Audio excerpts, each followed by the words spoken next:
গুলাবী ও রোশনের কাহিনী। আরব দেশে রাজত্ব করতেন এক সুলতান। তার উজিরের নাম ছিল ইব্রাহিম। সুলতান ইব্রাহিমকে খুব ভালোবাসতেন।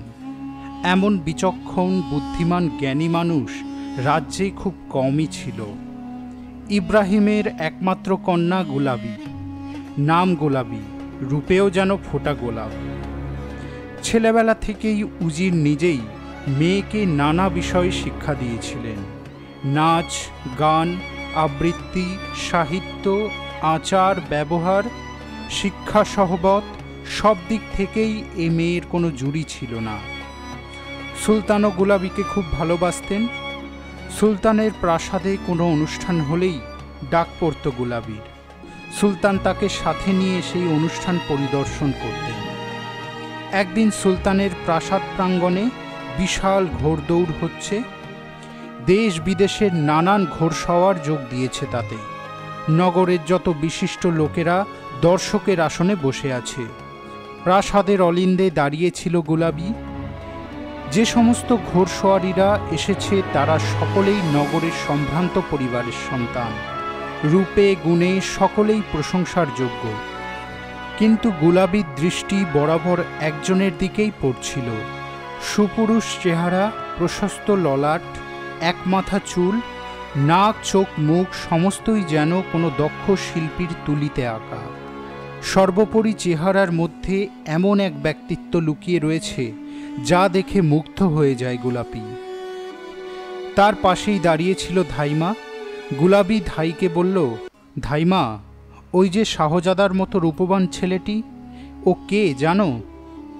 ঘোড়সওয়ারের দল তখন প্রাসাদ অঙ্গনে দাঁড়িয়েছিল। ধাইমা সবার দিকে তাকিয়ে বলল, তুই কার কথা বলছিস বেটি? আমি তো কিছু বুঝতে পারছি না। যারা রয়েছে সকলেই তো শাহজাদার মতো রূপবান। ভিড়ের মধ্যে যতবারই গুলাবী দেখায় ততবারই গোলমাল করে ফেলে বুড়ি। শেষে বিরক্ত হয়ে গুলাবী তার রুমালটা ভাঁজ করে ছুঁড়ে মারল। গুলাবীর ভাগ্য সুপ্রসন্ন। যাকে লক্ষ্য করে মেরেছিল ঠিক তার গায়ে গিয়ে আঘাত করল রুমালটা। আচমকা গায়ে একটা রুমাল এসে লাগতেই ছেলেটি মুখ তুলে তাকালো। সাথে সাথে তার দৃষ্টি পড়ল গুলাবীর দিকে। উত্তেজনায় কখন মুখের নাকাব সরিয়ে ফেলেছিল গুলাবী খেয়াল ছিল না। দুজনের দিকেই চোখ পড়তেই কয়েক মুহূর্ত মুগ্ধ দৃষ্টিতে তাকিয়ে থাকে। তারপরই মুখে মিষ্টি হাসি ফুটে ওঠে। সেই হাসির ভাষায় দুজনের মনই দুজনের কাছে বাধা পড়ে যায়। এইবার আর ধাইমার দৃষ্টি এড়ায় না। গুলাবীর মুখের নাকাব টেনে দিয়ে বলল, এবার বুঝেছি বেটি, তুই যার কথা বলছিস ওর নাম রোশন। অমন ছেলে সারা রাজ্যে আর দুটি নেই। গুলাবী আপন মনেই বলে ওঠে, সত্যি ধাইমা, ও যেন রূপের রোশনাই। ধাইমা মুচকি হেসে বলে, বুঝেছি, ওই রোশনাইয়ের আলোতে তুই পুড়ে মরেছিস। লজ্জার আভায় গুলাবীর মুখ রাঙা হয়ে ওঠে। নিজের প্রাসাদে ফিরে এসে কিছুতেই মন স্থির করতে পারে না। সমস্ত মন চঞ্চল হয়ে উড়ে বেড়ায়। রাতে রোশনের খোয়াবে মগ্ন হয়ে থাকে গুলাবী। শেষ রাতে ঘুম ভেঙে যায়। ভোরের আলোয় কোনো পাখি সুর করে গান করছে। গুলাবীর মনেও সুরের আমেজ লাগে। খোলা কাগজের পাতায় আপন মনে লিখে চলে, সেলাম তোমার সেই বিজ্ঞ পিতাকে, যিনি তোমার নাম রেখেছিলেন রোশন। তুমি অন্ধকারের বুক চিরে ফুটে ওঠা আলোর রোশনাই। তোমার আলোর ছটায় আলোকিত হয় সারা দুনিয়া। তোমার রূপের স্নিগ্ধতায় জুড়ায় মন প্রাণ। দূর হয় অন্তরের অন্ধকার। আমি প্রাণ ভরে আস্বাদন করি তোমার ওই রূপের সুবাস। তবুও তুমি কত দূরে, প্রতীক্ষা করি কাছে আসবার। লেখা শেষ হলে পাছে কারোর চোখ পড়ে বালিশের তলায় সযত্নে লুকিয়ে রাখে প্রথম প্রেমপত্র। ধাইমার দৃষ্টি এড়ায় না। এক সময় নিঃশব্দে বার করে নেয় গুলাবীর কবিতা। পড়তে পড়তে ধাইমা বুঝতে পারে তার গুলাবীর যৌবনে বসন্তের প্রথম মুকুল ফুটে উঠেছে। তার সুবাস ছড়িয়ে পড়েছে। এখন সমস্ত মন খুঁজে বেড়াচ্ছে ভ্রমরকে। মিলনের আকাঙ্ক্ষায় তারা ব্যাকুল। ধাইমার মন চঞ্চল হয়ে ওঠে। গুলাবি তো জানে না এই মহব্বতের আগুনে কত ফুল আকাশে ঝরে পড়ে, কত কচি প্রাণ শুকিয়ে যায়, কত গান চিরকালের মতো হারিয়ে ফেলে তার সুর। এ যে বড় সর্বনেশে। গুলাবিকে কাছে ডাকে, বেটি, এখনো সাবধান হওয়ার সময় আছে। প্রেমের আগুনে যে ঝাঁপ দেয়, হয় সে খাঁটি সোনা হয়, নয়তো আগুনে পুড়ে ছাই হয়ে যায়। গুলাবি বলে, তুমি দেখো ধাইমা, আমি খাঁটি সোনা হয়ে উঠব। ধাইমা বুঝতে পারে নদী যখন সাগরের বুকে মিলনের আকাঙ্ক্ষায় মাতাল হয়ে ওঠে, তখন কার সাধ্য তাকে প্রতিহত করে। ধাইমাকে দু হাতে জড়িয়ে ধরে গোলাবি, তুমি তার সাথে আমার মিলন ঘটিয়ে দাও। ধাইমা সান্ত্বনা দেয়, বেটি, অত উতলা হলে কি চলে? বাগিচার নার্গিস যখন ফুটে ওঠে, তখন তো ভ্রমরকে আসতেই হবে। তুই একটা খত লিখে দে, আমি তার কাছে সেই খত নিয়ে যাচ্ছি। জেনে আসি তার মনের কথা। সে আমি পারবো না। সে যদি আমার খত না পড়েই ফিরিয়ে দেয়, সে আঘাত আমি সহ্যই করতে পারবো না। তার চেয়ে গত রাতে আমি একটা কবিতা লিখেছি, তাতে মেলে দিয়েছি আমার মনের কথা। তুমি তাকে দিয়ে এসো, আমি যে আর অপেক্ষা করতে পারছি না। ধাইমা বুকের মধ্যে লুকিয়ে রাখে গোলাবির কবিতা। জানলার ধারে উদাস নয়নে বসেছিল রোশন। ধাইমাকে দেখেই চিনতে পারে, বুকের মধ্যে চাপা উত্তেজনা। তাড়াতাড়ি ঘর থেকে বার হয়ে আসে। কি খবর ধাইমা? বুড়ি ধাইমার চোখে দুষ্টু হাসি খেলে যায়। খবর আছে বেটা, ঘরে চল, সব বলছি। বুকের ভেতর থেকে কবিতার কাগজখানা বার করে দেয়। পড়তে পড়তে এক অজানা আনন্দে রোশনের মন যেন পূর্ণ হয়ে ওঠে।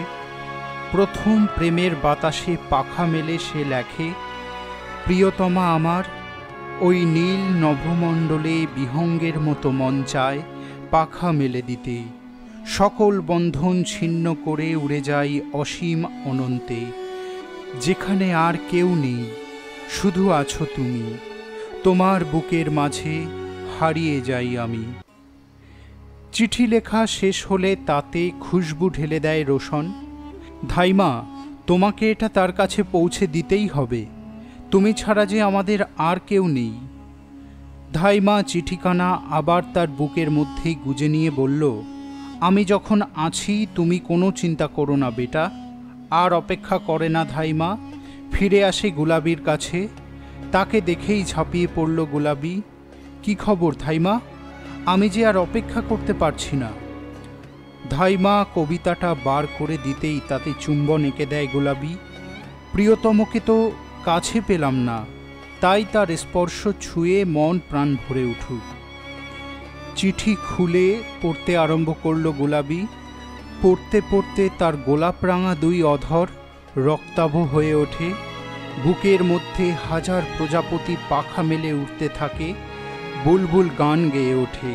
খুশির আনন্দে ধাইমাকে দু হাতে জড়িয়ে ধরে। তুমি একটু বসো ধাইমা।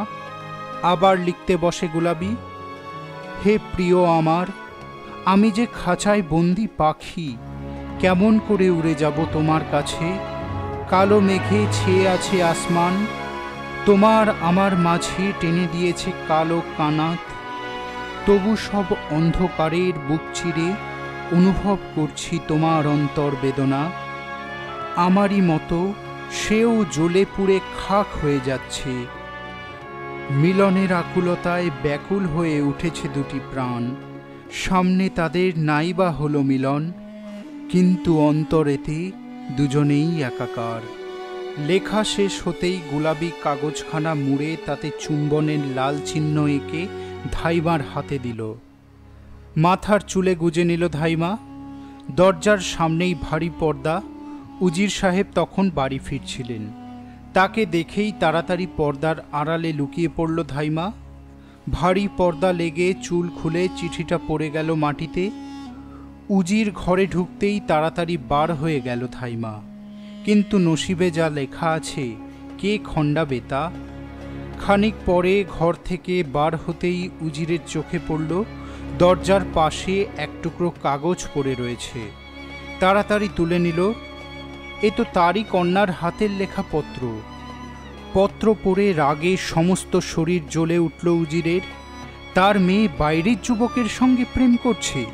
চিৎকার করে উঠলেন, বেগম দেখো, তোমার মেয়ের কাণ্ড দেখো। বেগম ছুটতে ছুটতে আসেন। কি হয়েছে জনাব?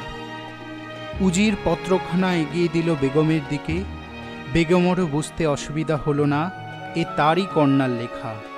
দুঃখে অপমানে চোখ ফেটে জল বার হয়ে আসে। কত আশা গুলাবি হবে সুলতানের বেগম, এ রাজ্যের সকলেই জানে সে কথা। আর সে কিনা লজ্জায় মুখ দেখাবে কেমন করে? উজির বললেন, 5 কান হওয়ার আগেই আমাদের কোনো ব্যবস্থা করতে হবে। বেগম বললেন, কিন্তু কি করবে? এ যে মনের টান, তাকে ভোলানো কি সহজ কথা? উজির গম্ভীরভাবে বললেন, ও ভুলতে না চাইলেও আমরা জোর করে ভোলাবো। একবার সুলতানের সাথে যদি শাদী হয় তাহলে সব ভুলে যাবে। ততদিন পর্যন্ত ওকে অন্য কোথাও রেখে আসব, যেখানে কেউ ওর সন্ধান পাবে না। বেগম বললেন, শুনেছি এখান থেকে 100 ক্রোশ দূরে সুলতানের প্রাসাদ আছে। চারিদিক জল, মাঝখানে পাহাড়। সেই পাহাড়ের চূড়ায় উঁচু পাঁচিল ঘেরা প্রাসাদ। কেউ সেখানে থাকে না। বাইরের কারো সাধ্য নেই ওই দুর্ভেদ্য প্রাসাদে প্রবেশ করে। উজির খানিকক্ষণ চিন্তা করে বললেন, তুমি ঠিক বলেছ বেগম। আমি আজই সেখানে গুলাবির থাকবার বন্দোবস্ত করবার জন্য লোক পাঠাচ্ছি।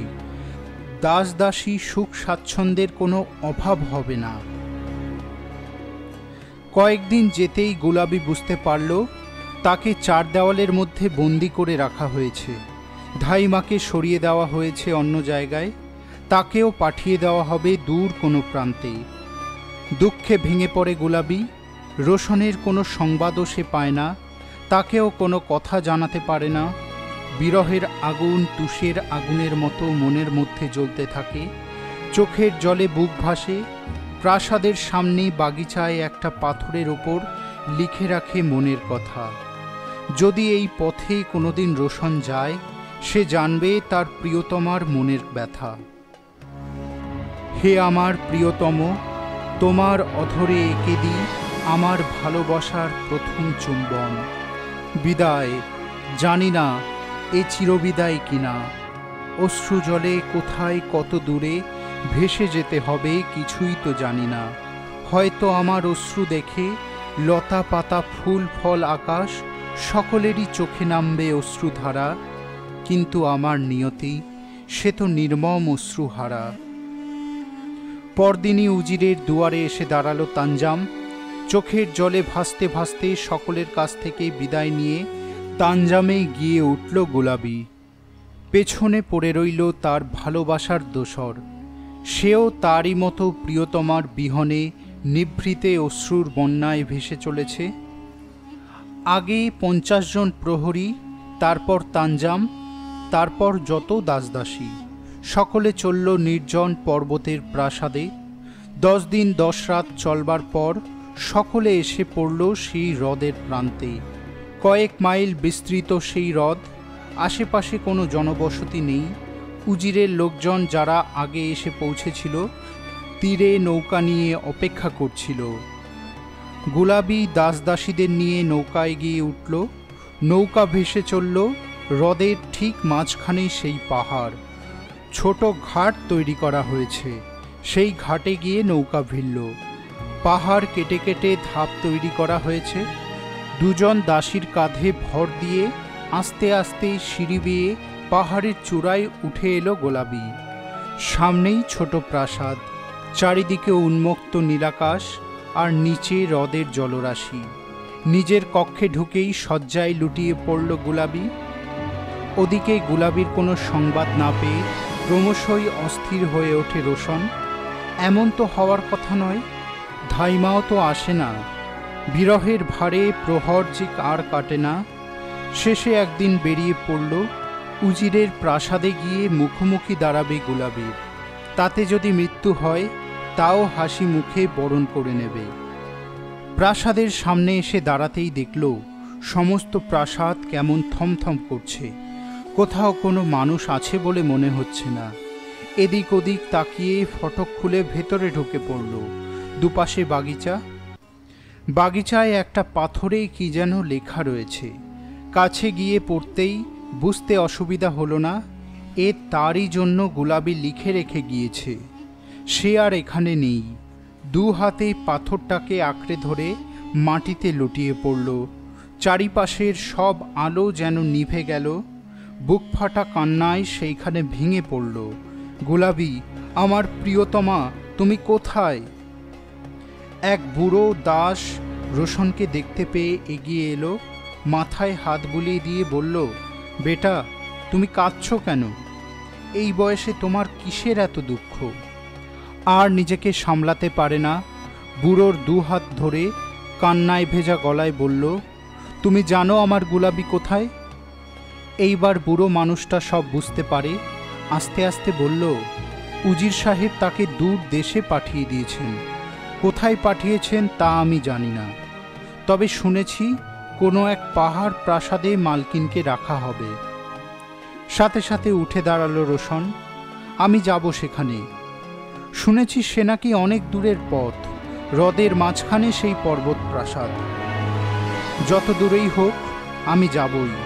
যদি পাতালে যেতে হয়, পর্বত চূড়ায় উঠতে হয়, তবুও আমি যাব। আর অপেক্ষা করে না রোশন। সব কিছু পেছনে ফেলে এক বস্ত্রে বেরিয়ে পড়ল। কোথায় আছে তার প্রিয়তমা কে জানে।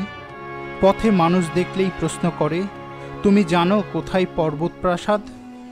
সবাই ভাবে নির্ঘাত পাগল। অনেকে খেপায়, অনেকে সমবেদনা জানায়। আহা, কার ঘরের বাছা, দেখবার কেউ নেই। কোনো কিছুতেই ভ্রুক্ষেপ করে না রোশন। বিরামহীনভাবে পথ চলে। যেদিন পথে কিছু জোটে বা দয়া করে যদি কেউ কিছু দেয়, সেদিন খাওয়া হয়। যেদিন কিছু জোটে না, সেদিন খায় না। ক্রমশই দেহ অবসন্ন হয়ে পড়ে। চলবার শক্তি ফুরিয়ে আসে।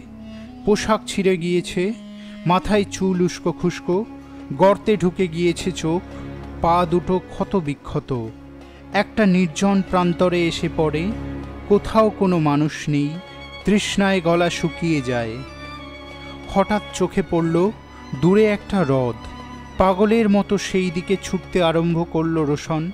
মাথার ওপর প্রখর তাপ। কিছু দূর গিয়েই পা দুটো অবশ হয়ে আসে। ক্ষুধা তৃষ্ণা ক্লান্তিতে চারিদিক অন্ধকার হয়ে আসে। দাঁড়াবার সামান্যতম ক্ষমতাটুকু অবধি হারিয়ে ফেলল। মাটির ওপরেই অচেতন দেহটা লুটিয়ে পড়ল। তারপর আর কিছু মনে নেই। যখন জ্ঞান হলো, রোশন চেয়ে দেখে সে একটা নরম কম্বলের ওপর শুয়ে আছে। মাথার পাশে বসে আছেন এক দরবেশ। আস্তে আস্তে উঠে বসে বলল, আমি কোথায়? বৃদ্ধ দরবেশ রোশনের মাথায় হাত বুলিয়ে দিয়ে বললেন, বেটা, তুমি আমার গুহায় আছো। হ্রদের ধারে তুমি অজ্ঞান হয়ে পড়েছিলে। আমি বহু কষ্টে তোমাকে আমার গুহায় নিয়ে এসেছি। দেখে মনে হচ্ছে অনেক দিন তোমার ভালো করে কিছু খাওয়া হয়নি। এই ফল আর দুধটুকু খেয়ে নাও। খাওয়া শেষ হতেই রোশনের মনে হলো শরীরে যেন তার হারানো বল ফিরে পেল। দরবেশকে ধন্যবাদ দিয়ে বলল, আপনি কে? আমি এক দরবেশ, এখানেই থাকি, আল্লাহর নামগান করি, হ্রদের জল আর গাছের ফল খেয়ে দিন কাটাই। তুমি এখানে এসেছো কেন বেটা? এখানে তো কোনো মানুষ থাকে না। আমি একজনের সন্ধানেই দেশে দেশে নগরে নগরে ঘুরছি। শুনেছি সে নাকি পাহাড় প্রাসাদে থাকে। কোথায় সেই পাহাড় প্রাসাদ আপনি জানেন? পাহাড় প্রাসাদ নামটা মনে হচ্ছে শুনেছি। একটু ভেবেই বুড়ো বললেন, মনে পড়েছে বেটা, এই হ্রদের মাঝখানে একটা দ্বীপ আছে। সেই দ্বীপের ওপর ছোট্ট একটা পাহাড়ের মাথায় রয়েছে সেই প্রাসাদ। কিন্তু সেখানে তোমার কি প্রয়োজন? একটা দীর্ঘশ্বাস ফেলে রোশন বলল, আমার বুকের কলিজা যে সেখানে রয়েছে। তোমার কথা তো কিছু বুঝলাম না বেটা। তুমি আমার কাছে কিছু গোপন করো না। আল্লাহর ইচ্ছা থাকলে আমি হয়তো তোমার কিছু উপকার করতে পারবো। ধীরে ধীরে সব কথা খুলে বলে রোশন। সব শুনে দরবেশ বললেন, আমার মনে হচ্ছে তুমি ঠিক জায়গাতেই এসেছো। এইখানে আমি বহু বছর আছি, মানুষজন কেউ আসে না। 1 মাস আগে দেখলাম একদল লোক উটের পিঠে নানান জিনিস নিয়ে এলো। তারা নৌকায় করে হ্রদের মাঝখানে চলে গেল। তারপর কি হলো আমি জানি না। তার বেশ কয়েকদিন পর আবার দেখলাম অনেক লোকজন, এবারে আগের চেয়ে অনেক বেশি। সঙ্গে একটা তানজাম, তাতে একটা মেয়ে ছিল। মেয়েটাকে নিয়ে তারা নৌকায় উঠল। তারপর তাদের দ্বীপে নামিয়ে ফিরে এসে নৌকাতে আগুন জ্বালিয়ে আবার সবাই ফিরে গেল। আমার মনে হচ্ছে ওই মেয়েটিই তোমার গোলাপী। সেদিন বুঝিনি কেন ওরা নৌকাটা পুড়িয়ে দিয়েছিল। আজ বুঝতে পারছি, যাতে কেউ ওই দ্বীপে না যেতে পারে সেই জন্যে ওরা নৌকাটা পুড়িয়ে দিয়েছিল। তবে আমি কেমন করে ওখানে যাব? আজকের রাতটুকু আমায় ভাবতে দাও, কাল নিশ্চয়ই একটা উপায় বার হবে। গুলাবির কথা ভাবতে ভাবতে ঘুমিয়ে পড়ল রোশন। গুলাবি তখন দূর পাহাড় প্রাসাদে একা খোলা জানলা দিয়ে তারা ভরা আসমানের দিকে চেয়ে আছে। সারাটা প্রাসাদ জুড়ে সুখভোগ আর বিলাসের নানা উপকরণ ছড়িয়ে আছে, কিন্তু কোনো কিছুই স্পর্শ করে না গোলাপি। রোশন ছাড়া তার কাছে সব কিছুই মূল্যহীন, অস্তিত্বহীন। মনে হয় জীবন এক ধুধু মরুভূমি, যেখানে কোনো সবুজের চিহ্ন নেই, শুধু মৃত্যুর মতো এক সর্বনাশা শূন্যতা। অবিরাম অশ্রুধারাতেও সে শূন্যতা পূর্ণ হয় না, শুধু প্রতীক্ষা করে তার জীবনে এই শূন্যতা ভালোবাসার রঙে পূর্ণ হয়ে উঠবে। রাত শেষ হয়ে সকাল হয়। রোশনের ঘুম ভাঙতেই দরবেশ বললেন, বেটা, একটা কাজ করো, কাছেই খেজুরের বন। তুমি সেখানে গেলে দেখবে চারিদিকে ছড়িয়ে রয়েছে শুকনো খেজুর গাছের গুঁড়ি। ভালো দেখে কয়েকটা গুঁড়ি বেছে নিয়ে গড়িয়ে গড়িয়ে হ্রদের তীরে নিয়ে এসো। ওই গুঁড়ি বেঁধেই ভেলা তৈরি করব। দরবেশের কথা মতো কাজে লেগে গেল রোশন। ভারী ভারী গাছের গুঁড়ি একটু একটু করে ঠেলে আনতে আনতে 3 দিন লেগে গেল। তারপর গাছের লতা কেটে নিয়ে বেঁধে ভেলা তৈরি করল। দরবেশ বললেন, এইবার আল্লাহর নাম করে ওই ভেলায় গিয়ে ওঠো। ওই ভেলা তোমাকে ঠিক পাহাড়ের কোলে পৌঁছে দেবে। আমি আল্লাহর কাছে মোনাজাত করছি, তিনি যেন তোমার মনের আকাঙ্ক্ষা পূর্ণ করেন। আল্লাহর নাম নিয়ে ভেলায় চড়ে বসল রোশন। কিছু দূর যেতেই আসমান কালো করে ঘন মেঘ ছেয়ে গেল। তার সাথে শুরু হলো তুমুল ঝড়। রোশনের ভাগ্য সুপ্রসন্ন। দ্বীপের একেবারে সামনে এসেই ভেলাটা উল্টে গেল। কোনো রকমে সাঁতার কেটে তীরে গিয়ে উঠল। এত ঝড়ের দাপট কার সাধ্য সেখানে দাঁড়ায়। কোনো রকমে টলতে টলতে এগিয়ে যেতেই চোখে পড়ল সামনেই একটা বিরাট ফটক, তার পাশেই পাথরের ঘর। দরজার ফাঁক দিয়ে ক্ষীণ আলোর শিখা বেরিয়ে আসছে। দরজায় গিয়ে সজোরে আঘাত করল রোশন। দরজা খুলে বেরিয়ে এলো এক বিশাল চেহারার খোঁজা। এই ঝড়ের রাতে এক অপরিচিত যুবককে দেখে খোঁজা অবাক দৃষ্টিতে কয়েক মুহূর্ত চেয়ে থাকে। তারপর হুঁশ ফিরতেই বলল, তুমি কে বেটা? এই ঝড়ের রাতে এই দ্বীপে এলে কেমন করে? আমি এক মুসাফির, রাতে পথ ঠিক করতে না পেরে এই হ্রদে পড়ে যাই। তারপর একটা গাছের গুঁড়ি ধরে ভাসতে ভাসতে এখানে এসে পৌঁছেছি। ভেবেছিলাম এই হ্রদের জলেই বোধহয় ইন্তেকাল হয়ে যাবে, কিন্তু আল্লাহ বোধহয় আমাকে রক্ষা করেছেন। খোঁজা রোশনের হাত ধরে বলল, আল্লাহ যাকে রক্ষা করেন, কার সাধ্য তাকে মারে। তুমি ভেতরে এসো, ভিজে পোশাক ছেড়ে এই শুকনো পোশাক পরে নাও। পোশাক পরিবর্তন করা হলে খোঁজা এক পাত্র শরাব এনে দিল। এটা খেয়ে নাও দোস্ত, দেখবে শরীর একেবারে চাঙ্গা হয়ে গিয়েছে। শরাব খেয়ে একটু সুস্থ হয়ে উঠতেই রোশন বলল, তুমি এই জনমানবহীন নির্জন দ্বীপে কি করছো? সামনে একটা ফটক দেখলাম, ও কিসের ফটক? খোঁজা বলল, দুঃখের কথা কি আর বলবো দোস্ত, এই পাহাড়ের ওপর এক প্রাসাদ আছে, সেখানে এক বাদশাহের উজিরের কন্যাকে নির্বাসন দেওয়া হয়েছে। আমি এই ফটকের বাইরে থেকে তাকে পাহারা দিই। যদিও এ শুধু নামেই পাহারা দেওয়া। এই ফটক তালাবন্ধ ভেতর থেকে, কেউ বাইরে আসতে পারবে না। বাইরে থেকেও কেউ ভেতরে প্রবেশ করতে পারবে না। 1 বছর পর প্রাসাদের দরজা খোলা হবে।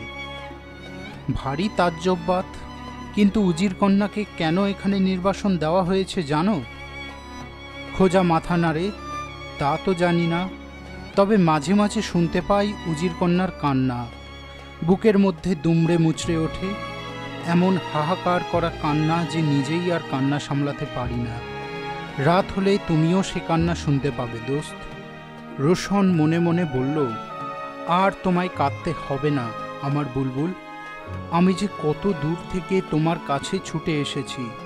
তুমি আরেকটু ধৈর্য ধরো, আমি ঠিক তোমার কাছে পৌঁছে যাব। পাছে খোঁজা কিছু সন্দেহ করে, তাই গোলাবির কথা বাদ দিয়ে অন্য কথা বলতে শুরু করল রোশন। ওদিকে গোলাবি জানতেও পারে না, তারই অন্বেষণে তারই প্রাসাদের দ্বার প্রান্তে এসে পৌঁছেছে রোশন। প্রাসাদের জানলার ধারে দাঁড়িয়ে থাকতে থাকতে তার চোখে পড়ল প্রাসাদের পেছন দিকে পাঁচিলের বাইরে একটা বড় গাছ। তার কয়েকটা বড় ডাল এসে পড়েছে ভেতরে। সাথে সাথে গোলাবির মনে হলো, যদি ওই ডাল ধরে পাঁচিলের বাইরে যেতে পারি। এই বন্দি জীবন অসহ্য হয়ে উঠেছে। একবার যদি বাইরে যেতে পারি, মাঝে মাঝে যে জেলে নৌকা আসে, সেই নৌকা করেই ভেসে যাব দূর দেশে। তারপর খুঁজে বেড়াবো আমার রোশনকে। একদিন না একদিন ঠিক তার সন্ধান পাবই। ভাবতে ভাবতে তার চোখে পড়ল দূরে একটা নৌকা ভাসছে। আর অপেক্ষা করল না গোলাবি। দাসদাসীরা সবাই যে যার ঘরে ঘুমিয়ে আছে। নিঃশব্দে বেরিয়ে পড়ল সে। 2-4 বার চেষ্টা করতেই ডালটা আঁকড়ে ধরে পাঁচিলের ওপরে উঠে পড়ল। তারপর সন্তর্পণে গাছের গা বেয়ে নিচে নেমে এলো। প্রায় একেবারে খাড়াই পাহাড় নেমে গেছে। প্রতি পদক্ষেপে মৃত্যুর হাতছানি, কিন্তু মৃত্যু যেন পায়ের ভৃত্য। অচঞ্চল পদক্ষেপে বহু কষ্টে পাহাড়ের গা বেয়ে নিচে নেমে এলো। হ্রদের জল এসে পায়ের কাছে আছড়ে পড়ছে। অল্প দূরেই এক বুড়ো জেলে নৌকায় বসে মাছ ধরছিল। গোলাবি 2 হাত তুলে ডাক দিল, ও মাঝি ভাই, একটিবার তীরে নৌকা ভেড়াবে? জনমানবহীন নির্জন প্রান্তরে অপরূপ সুন্দরী একটি মেয়েকে দেখে মাঝি তো অবাক। যেমন রূপ তেমনি সর্বাঙ্গে বহুমূল্য অলঙ্কার। নৌকা নিয়ে এগিয়ে আসতে গিয়েও থমকে গেল। মেয়ের রূপ ধরে কোনো জিন নয় তো, তাকে ভুলিয়ে নিতে এসেছে হয়তো। বুকটা কেঁপে উঠল। তাড়াতাড়ি নৌকা অন্যদিকে চালাতে আরম্ভ করল। গোলাবি বুঝতে পারল মাঝি ভয় পেয়েছে। সে চিৎকার করে উঠল, ও মাঝি ভাই, তুমি যেও না। আমি জিন বা হুড়ি নই, তোমারই মতো রক্ত মাংসের মানুষ। আমাকে এখানে বন্দি করে রাখা হয়েছে। তুমি আমাকে উদ্ধার করো, দেরি হলে আবার আমাকে ধরে নিয়ে যাবে। এইবার মাঝির মনের ভয় দূর হলো। মেয়েটি সত্যিই বিপদে পড়েছে, তাই এমন আকুলভাবে তাকে ডাকছে। মাঝির নিজের মেয়েও গোলাবির বয়সী। সেই কবে শ্বশুরবাড়ি চলে গিয়েছে, আর তার সাথে দেখা হয়নি। বুকের ভেতরটা টনটন করে উঠল। চেঁচিয়ে বলল, তুমি একটু দাঁড়াও বেটি, আমি আসছি। বুড়ো জেলে নৌকা নিয়ে এসে তীরে ভেড়ায়। চটপট উঠে এসো বেটি, কেউ দেখে ফেলবার আগেই তোমাকে নিয়ে দূরে চলে যাব। জেলের মধুর আন্তরিকতায় মুগ্ধ গোলাবি জেলের নৌকায় উঠে এলো। সাথে সাথে নৌকা ভাসিয়ে দিল জেলে। তুমি কোথায় যাবে বেটি? তা তো জানি না, তুমি আমাকে যেখানে হোক পৌঁছে দাও। আমার গায়ের সব গহনা তোমাকে খুলে দেব। তোমার গহনা নিয়ে কি করব বেটি? তুমি আমার সাথে চলো, কাছেই আমার কুটির। সেখানে গিয়ে কয়েকদিন বিশ্রাম নিয়ে যেখানে যেতে চাও আমি তোমাকে পৌঁছে দেব। জেলে নৌকা নিয়ে হ্রদের তীরে গিয়ে ওঠে। পাড়ে নৌকা বেঁধে গোলাবিকে নিয়ে চলল তার কুটিরে। সামান্য পথ যেতেই চোখে পড়ল ধুলোর মেঘ উড়িয়ে ছুটে আসছে একদল অশ্বরোহী। ভয়ে আর্তনাদ করে উঠল জেলে, সর্বনাশ বেটি, মনে হচ্ছে ওরা ডাকাতের দল। তাড়াতাড়ি কোথাও লুকিয়ে পড়ো। কিন্তু কোথায় লুকোবো? চতুর্দিকে উন্মুক্ত প্রান্তর। ছুটতে আরম্ভ করল দুজন, যদি কোনো ক্রমে ঘাটে গিয়ে পৌঁছাতে পারে। নৌকা ভাসিয়ে দেবে হ্রদের জলে, কিন্তু তাদের সাধ্য কি ওই দ্রুতগামী অশ্বের প্রচণ্ড গতির সাথে পাল্লা দেয়? 10-12 পা যেতে না যেতেই ডাকাতের দল এসে ঝাঁপিয়ে পড়ল তাদের ওপর। ঘোড়ার পিঠে বসেই একজন চিলের মতো ছো করে গুলাবিকে তুলে নিল। তারপরই বিদ্যুৎ গতিতে ছুটে চলল। প্রাণ বাঁচাতে চিৎকার করতে থাকে গুলাবি, কিন্তু কে তার চিৎকার শুনবে? শুধু মাটিতে পড়ে বুক চাপড়িয়ে কাঁদতে থাকে জেলে। হায় খোদা, তুমি এ কী করলে? মানুষের কান্নায় খোদার আসনও মাঝে মাঝে টলে ওঠে। সেই সময় ওই দেশের সুলতান দীরবাস তার সৈন্যদল নিয়ে শিকার করে ফিরছিলেন। হঠাৎ তার কানে গেল নারী কণ্ঠের আর্তনাদ। জঙ্গলের ধারে ঘোড়া থামিয়ে গুলাবিকে নামিয়ে এনেছিল ডাকাত দল। সকলেরই ইচ্ছে এমন একটা সুন্দরী মেয়েকে নিয়ে ফুর্তি করবার। কে আগে নেবে তাই নিয়ে শুরু হয়ে গেল ডাকাত দলের মধ্যে বিবাদ। সেই সুযোগে ঊর্ধ্বশ্বাসে ছুটতে আরম্ভ করল গুলাবি।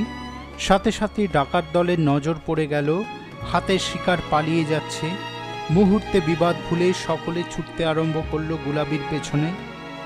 প্রাণ বাঁচাবার তাগিদে চিৎকার করে ছুটতে থাকে গুলাবি। ডাকাত দল প্রায় ধরে ফেলে আর কি।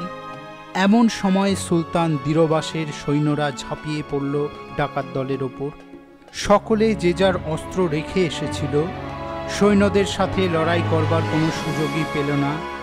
সৈনিকদের তীক্ষ্ণ তরবারিতে ডাকাত দলের সকলের ছিন্ন শির মাটিতে লুটিয়ে পড়ল। সেই ভয়াবহ দৃশ্য দেখে আতঙ্কে থরথর করে কাঁপছিল গুলাবি। সুলতান দীরবাস এগিয়ে এলেন, ঘোড়া থেকে নেমে বললেন, কে তুমি সুন্দরী? এই নির্জন প্রান্তরে এলে কেমন করে? সুলতানের কথাতেও মনের আতঙ্ক দূর হয় না। সর্বশরীর থরথর করে কাঁপতে থাকে। সুলতান দীরবাস গুলাবির হাত ধরে কাছে টেনে নিলেন। তোমার ভয়ের কোনো কারণ নেই। আমি এই সাম্রাজ্যের অধিপতি দীরবাস। যতক্ষণ আমার দেহে প্রাণ আছে কেউ তোমার কোনো অনিষ্ট করতে পারবে না। সুলতানের কথা শুনে মনে সাহস ফিরে পায় গুলাবি। সুলতানকে কুর্নিশ করে বলল, জাহাপনা, আমি সুলতান শামিখের উজির ইব্রাহিমের কন্যা গুলাবি। আমি কেমন করে এখানে এলাম সে এক বিচিত্র কাহিনী। সুলতান দীরবাস বললেন, তুমি আমার ঘোড়ায় উঠে বসো, যেতে যেতে সব শুনব। গুলাবি তখন কোনো কথাই গোপন করে না। অশ্রু ধারায় ভাসতে ভাসতে জীবনের সব কটা পাতাই মেলে ধরে সুলতানের কাছে। সুলতান দীরবাসের হৃদয়েও অনুরণিত হয় গুলাবির বিরহের যন্ত্রণা। গভীর সমবেদনায় তার হৃদয় পূর্ণ হয়। নিজের হাতে গুলাবির চোখের জল মুছিয়ে দিয়ে বললেন, তুমি দুঃখ করো না। আমি আজই সুলতান শামিখের কাছে দূত পাঠাচ্ছি। তিনি যেন রোশনকে আমার রাজধানীতে প্রেরণ করেন। রাজপ্রাসাদে ফিরেই সুলতান দীরবাস তার উজিরকে ডেকে বললেন, তুমি বেশ কিছু মূল্যবান উপহার আর 4 জন সুন্দরী বাদী নিয়ে সুলতান শামিখের কাছে যাও। তাকে গিয়ে বলবে তার রাজ্যে রোশন নামে এক যুবক থাকে। তিনি যদি অনুগ্রহ করে রোশনকে আমার রাজধানীতে পাঠান তবে একটি সুন্দর জীবন রক্ষা পাবে। উজির সুলতানকে কুর্নিশ করে বললেন, আপনি নিশ্চিন্ত থাকুন সুলতান, আমি অবশ্যই রোশনকে আপনার সম্মুখে এনে উপস্থিত করব। মনে থাকে যেন, রোশনকে যদি আনতে না পারো উজিরের পদ থেকে তোমাকে অপসারণ করব। উজির আর অপেক্ষা করলেন না। পরদিনই সুলতান শামিখের রাজ্যের দিকে রওনা হলেন। যথাসময়ে সেখানে উপস্থিত হয়ে শামিখকে উপহার প্রদান করে দীরবাসের বার্তা নিবেদন করতেই সুলতান শামিখ বললেন, হে মহামান্য উজির সাহেব, আপনি অতিথিশালায় বিশ্রাম গ্রহণ করুন। আমি আজই রোশনকে পাঠাবার সব বন্দোবস্ত করছি। উজির নিশ্চিন্ত মনে অতিথিশালায় চলে গেলেন। সারা সকাল দুপুর কেটে গেল। সন্ধে হতেই সুলতান শামিখ নিজেই এলেন উজিরের কাছে। গম্ভীর মুখ, বিষণ্ণ দৃষ্টি। উজিরকে বললেন, রোশনে রাজ্যে নেই। 1 মাস পূর্বেই সে গৃহত্যাগ করে কোথায় চলে গিয়েছে কেউ তা জানে না। সারা দিন ধরে আমার লোকজন তার অন্বেষণ করছে, কিন্তু কোনো সন্ধান পায়নি। আমি আমার উজির ইব্রাহিমকে আদেশ দিয়েছি, প্রয়োজনীয় লোক নিয়ে কাল প্রাতেই যেন সে বেরিয়ে পড়ে। যেমন করেই হোক রোশনের সন্ধান আমরা চাই। উজির বললেন, আমি রোশনকে না নিয়ে সুলতানের কাছে ফিরে যাব না, তাহলে সুলতান ক্রুদ্ধ হবেন। আমিও আপনার উজিরের সাথে তার সন্ধানে বেরিয়ে পড়ব। সেই মতো পরদিন সকাল হতেই দুই উজির একদল রক্ষী নিয়ে বার হয়ে পড়লেন। উজির ইব্রাহিম বললেন, আমি পর্বত প্রাসাদে যেতে চাই। মনে হয় রোশন আমার কন্যার সন্ধানে সেখানেই গিয়েছে। পথে যেতে যেতে ইব্রাহিম উজিরকে সমস্ত ঘটনাই খুলে বললেন। গুলাবির সঙ্গে রোশনের প্রেম এবং তারই পরিণতিতে গুলাবিকে নির্জন পাহাড় প্রাসাদে প্রেরণ করা হয়েছে। সুলতান দিরবাস তার উজিরকে গুলাবির সম্বন্ধে কিছুই বলেননি। উজিরও জানেন না যেই গুলাবির কাছে তারা চলেছে সেই গুলাবি তারই সুলতানের প্রাসাদে অবস্থান করছে। যথাসময়ে সকলে গিয়ে পৌঁছল পর্বত প্রাসাদে। সেই খোঁজা প্রহরী উজির ইব্রাহিমকে অসময় দেখে ছুটে এলো। তার সাথে বেরিয়ে এলো রোশন। কেউ কাউকেই চেনে না। এই কয় মাসে রোশনের মুখে বড় বড় দাড়ি, দীর্ঘ চুল দেখে কারোর সাধ্য নেই তাকে চিনতে পারে। তাছাড়া বিরহ বিষণ্ণতায় তার সমস্ত মুখে এমন এক আশ্চর্য নির্লিপ্ততা ফুটে উঠেছে, সহজেই তার প্রতি দৃষ্টি আকর্ষিত হয়। উজির ইব্রাহিম জিজ্ঞাসা করলেন, এই ছেলেটি কে? খোঁজা বলল, এক মুসাফির। এই হ্রদে ভাসতে ভাসতে আমাদের এই দ্বীপে এসে উঠেছিল। বড় ভালো মানুষ, দরবেশ ফকিরের মতো সারাদিন আল্লাহর নাম করে। তাকে দেখে দুই উজিরেরই ভালো লেগে যায়। উজির ইব্রাহিম রোশনকে নিয়ে প্রাসাদের ফটক খুলে ভিতরে প্রবেশ করল। সাথে সাথে দাসীবাদীরা ছুটে এসে উজিরের পায়ের কাছে আছড়ে পড়ল। সর্বনাশ হয়েছে উজির সাহেব, মালকিন নেই। সর্বক্ষণ আমরা তাকে নজরে রাখতাম। একদিন দুপুরবেলায় ঘুমিয়েছিলাম, ঘুম থেকে উঠে দেখি মালকিন নেই।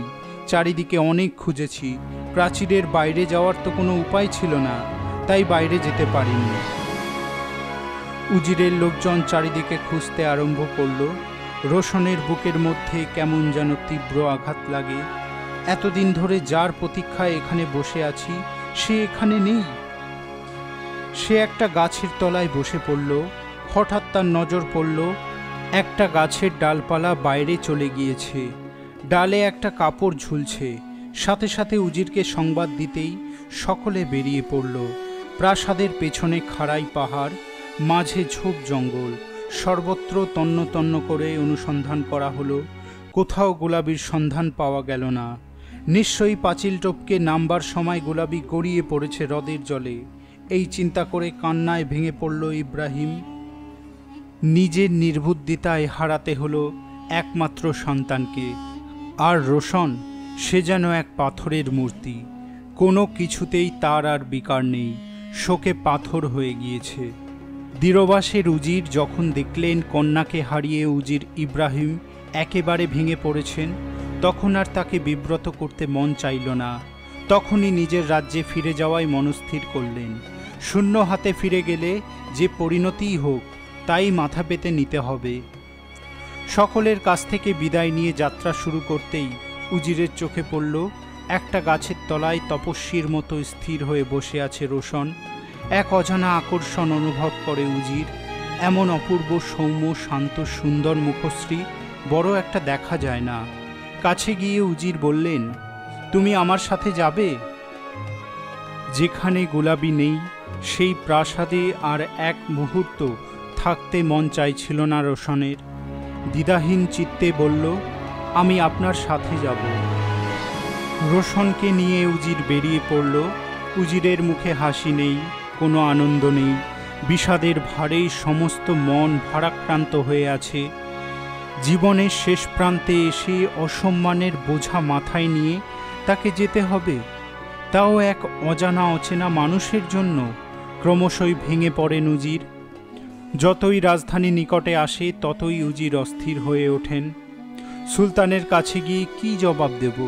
মনের মধ্যেকার যন্ত্রণা গুমড়ে গুমড়ে উঠতে থাকে। কাউকে নিজের কথা বলতে পারে না। হঠাৎ তার দৃষ্টি পড়ল সকলের পেছনে ধীর পায়ে চলছে রোশন। আস্তে আস্তে তার পাশে গিয়ে দাঁড়ালো। নিজের মনের কথা বলবার জন্য প্রাণটা ছটফট করছিল। ভাবল, ছেলেটা মুসাফির, দেশে দেশে ঘুরে বেড়ায়, দিনরাত আল্লাহর নাম করে গান করছে। কে জানে, হয়তো ও আমাকে কোনো সাহায্য করতে পারে। আস্তে আস্তে বললেন, বেটা, আমি একটা বিপদে পড়েছি। কেন জানি না, তোমাকে দেখার পর থেকেই মনে হচ্ছে তুমি আমাকে কোনো সাহায্য করতে পারো। রোশন বিস্ময় ভরা চোখে উজিরের দিকে তাকিয়ে বলল, আমার মতো এক দীনদরিদ্র মুসাফির আপনাকে কি সাহায্য করবে? আল্লাহ কখন কাকে দিয়ে কিভাবে সাহায্য করাবেন কেউ তা জানে না। আমি একজনকে খুঁজছি, তার বাড়ি ইস্পাহানে, নাম রোশন। চমকে উঠল রোশন, সাথে সাথে বলল, তাকে আপনার কি প্রয়োজন? তাকে আমার কোনো প্রয়োজন নেই। আমাদের সুলতান দিরবাস তাকে খুঁজে নিয়ে যাওয়ার আদেশ দিয়েছেন, আর তাকে না নিয়ে যেতে পারলে আমাকে উজিরের পদ থেকে নির্বাসিত করা হবে। অথচ তার কোনো সন্ধানই পেলাম না। এখন কি হবে আল্লাহই জানেন। রোশন কিছুক্ষণ চুপ করে থাকে। তার সমস্ত মন কৌতূহলী হয়ে ওঠে, পাছে কোনো কথা প্রকাশ হয়। তাই যথাসম্ভব শান্ত গম্ভীরভাবে বলল, আপনি কোনো চিন্তা করবেন না উজির সাহেব, আমি রোশনের সন্ধান জানি। আপনি আমাকে সুলতানের কাছে নিয়ে চলুন, তাকেই আমি সব বলবো। আনন্দে রোশনকে দু হাতে জড়িয়ে ধরলেন উজির। তুমি আমাকে বাঁচালে বেটা। পরদিন রাজপ্রাসাদে পৌঁছেই উজির রোশনকে নিয়ে গেলেন সুলতানের কাছে। কুর্নিশ করে দাঁড়াতেই সুলতান দিরবাস বললেন, রোশনের কোনো সন্ধান পেয়েছ? উজির মাথা নিচু করে জবাব দিলেন, আমি তার কোনো সন্ধান পাইনি হুজুর। সুলতান কিছু বলবার আগেই রোশন এগিয়ে এসে বলল, সুলতান, আমি তার সংবাদ জানি। সুলতান বিস্ময় ভরা চোখে কয়েক মুহূর্ত রোশনের দিকে তাকিয়ে বললেন, কে তুমি? আমার পরিচয় সকলের সামনে দেওয়া সম্ভব নয় সুলতান, কিন্তু আপনি কেন রোশনের সন্ধান করছেন? সুলতান বললেন, রোশনের বিরহে তার প্রিয়তমা গুলাবী মৃত্যুসজ্জায়। গুলাবী মৃত্যুসজ্জায়? একটা আর্তনাদ করে সেখানেই জ্ঞান হারিয়ে ফেলল রোশন। সাথে সাথে তার চোখে মুখে জলের ছিটে দিয়ে সুস্থ করে তুলতেই পাগলের মতো চিৎকার করে উঠল রোশন, কোথায় আমার গুলাবী? আমাকে তার কাছে নিয়ে চলুন সুলতান, আমি যে তাকেই পথিপ্রান্তরে অন্বেষণ করে বেড়াচ্ছি। তবে তুমিই রোশন? হ্যাঁ জাহাপনা, আমিই রোশন। সুলতান তার হাত ধরে বললেন, তুমি এসো আমার সঙ্গে। একটা বিশাল কক্ষের সামনে এসে সুলতান বললেন, ভেতরে প্রবেশ করো। রোশন আর অপেক্ষা করতে পারে না। উন্মত্তের মতো পর্দা ঠেলে ঘরে ঢুকতেই দেখল পালঙ্কের ওপর শুয়ে আছে গুলাবী, মুদ্রিত আখিপল্লব, শয্যায় মিশে গেছে তার দেহ, চোখের কোণে কালি পড়েছে। আস্তে আস্তে তার মাথার পাশে এসে দাঁড়ালো রোশন, ধীরে ধীরে নত হয়ে ডাক দিল, গুলাবী। চকিতে চোখ মেলে তাকালো গুলাবী, সাথে সাথে আর্তনাদ করে উঠল, কে তুমি? মৃদু হাসি ফুটে উঠল রোশনের মুখে। যার বিরহে তুমি বিরহিনী, তাকেই চিনতে পারলে না? ভালো করে তাকাতেই আর তাকে চিনতে ভুল হলো না গুলাবীর। উন্মত্তের মতো পালঙ্ক থেকে উঠে দু হাত বাড়িয়ে ঝাঁপিয়ে পড়ল রোশনের বুকের মধ্যে। আনন্দের অশ্রুধারায় দুজনেই ভেসে যায়। সুলতান কক্ষে প্রবেশ করে বললেন, এসো আমার সঙ্গে, তোমাদের সব কথা শুনতে চাই। দুজনকে নিয়ে গিয়ে দরবারে বসলেন সুলতান। একে একে দুজনে সমস্ত ঘটনা খুলে বলতেই সভায় উপস্থিত সকলেই বাহবা জানায়। সুলতান তখনই তার কলমচিকে বললেন, সোনার কলমে লিখে রাখো এ মহব্বতের কাহিনী। যতদিন এই দুনিয়ায় মানুষ থাকবে ততদিন আসমানের তারার মতো জ্বলজ্বল করবে এই মহব্বতের কাহিনী। সেই রাতেই কাজী ডেকে ধুমধাম করে গুলাবীর সাথে রোশনের শাদী দিলেন সুলতান। সমস্ত প্রাসাদ আলোয় সাজানো হলো। 3 দিন ধরে চলল উৎসব। সুলতান শামিখের কাছেও গিয়ে পৌঁছল এই সংবাদ। তিনি দুজনকে নিয়ে যাওয়ার জন্য বিরাট এক সৈন্যদল পাঠালেন। সাথে এলো 100 সুন্দরী বাদী, গায়ক, বাদক, নর্তকীর দল। সুলতান দিরবাস প্রচুর উপহার দিলেন নবদম্পতিকে। সব কিছু নিয়ে তারা যখন কাশপিহানে ফিরে এলো, সুলতান শামিখের আদেশে সমস্ত রাজ্য জুড়ে উৎসব শুরু হলো। উজির ইব্রাহিম তার কন্যা আর জামাইকে বুকে জড়িয়ে ধরলেন। বেদনার অশ্রুতে যে প্রেমের শুরু হয়েছিল, মিলনের আনন্দে তার শেষ হলো। রাত শেষ হলো। শাহরাজাদ বলল, সুলতান, কাল শোনাবো আর এক প্রেমের কাহিনী। তবে সে কাহিনী যাকে নিয়ে গড়ে উঠেছে সে কিন্তু কোনো মানুষ নয়, একটা কাঠের ঘোড়া।